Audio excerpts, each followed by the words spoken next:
Have you noticed? Rupees 1000 in your pocket today used to buy more goods in the past than it does now. Why? Because of inflation. Let's go back in time and trace the journey of rupees 1000, assuming an inflation of 5.89% per year. 5 years ago, rupees 751 could buy what costs rupees 1000 today. 10 years ago, rupees 564 could easily buy. 15 years ago, 424 were equivalent to rupees 1000, and 20 years ago, rupees 318 had the same purchasing power as rupees 1000 today. What does this mean?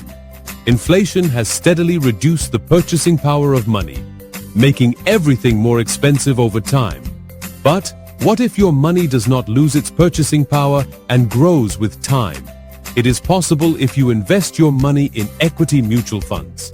If you had started a rupees 6,000 monthly SIP in equity mutual funds, for 25 years, your total investment would have been rupees 18 lakhs. Estimated corpus till date, rupees 1.13 crore. SIP in equity mutual funds helps your money grow steadily, so your purchasing power stays strong over time.